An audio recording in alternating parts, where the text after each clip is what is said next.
This is the story of how Kelechi's dream turned into a nightmare. Kelechi Okafor had always been the pride of his family, the first son, the brilliant one, the hope of the Okafors. He grew up in Lagos, a city that taught him resilience, and despite the struggles, he excelled academically. When he won a fully funded scholarship to study engineering at the University of Manchester, his family celebrated like he had won a presidential election. It was the opportunity of a lifetime. His mother wept with joy. His father patted his back proudly. His uncles and aunts boasted about him at every family gathering. Then came the night before his departure. As tradition demanded, the family gathered to pray for him before his journey. His father prayed for favor. His mother prayed for protection. Then it was time for his maternal grandmother, Mama Inenna, to speak. She was an old woman with deep freckles, a face that told stories of struggles, and eyes that held secrets. She took his hands in hers, a grip surprisingly firm for someone so old. "Stretch your hand," she instructed. He obeyed. She coughed, cleared her throat, and spat into his palm. Kelechi's stomach turned. He wanted to wipe it off immediately, but Mama Nina's grip tightened. "Rub it on your head," she instructed. He hesitated. The room was silent, all eyes on him. It felt wrong, but he didn't want to disrespect her. Slowly, he obeyed. Grandmother smiled. "Now go, my son. The spirit will watch over you." That night, he couldn't sleep.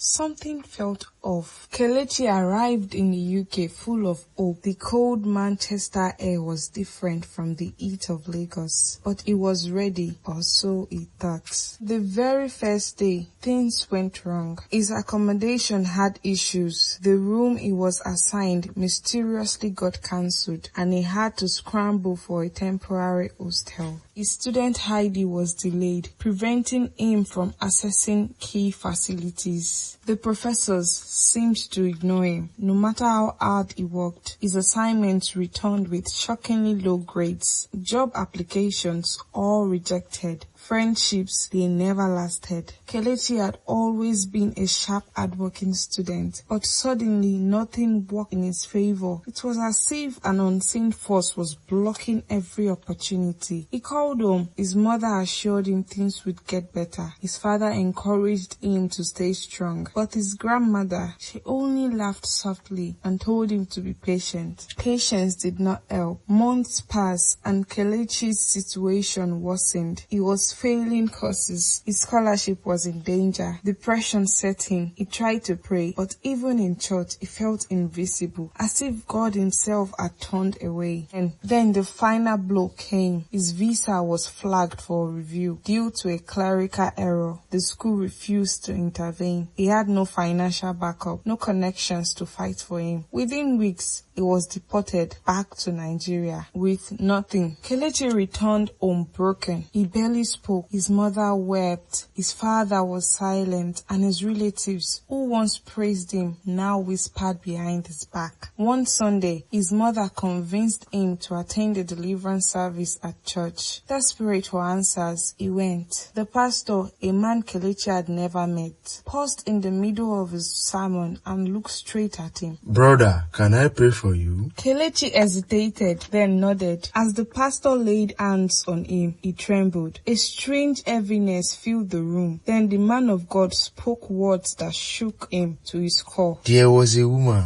an elderly woman, who placed something in your hands and told you to rub it on your head. That was not a blessing. It was a spiritual limitation." Kelechi's breath caught in his throat. His mother gasped. Tears welled up in his eyes. The pastor continued. "She did not want you to rise above what she had known. She placed a mark upon you to ensure your downfall." Kelechi fell to his knees. For the first time in months, he sobbed, not out of despair, but out of realization. The chains around his destiny had a name. That night, Kelechi did something he had never done before. He confronted Mama Nina. He found her sitting on a wooden chair, humming an old Igbo tune. When she saw him, she smiled. "You have returned returned, my son. Kelechi's voice was firm. Why did you do it? Mama Nina's smile did not fade. Do what? Spit, because you didn't want me to succeed. She sighed, her eyes distant. I only did what was necessary. A child who flies too high forgets his roots. Kelechi's anger burned, but he held himself back.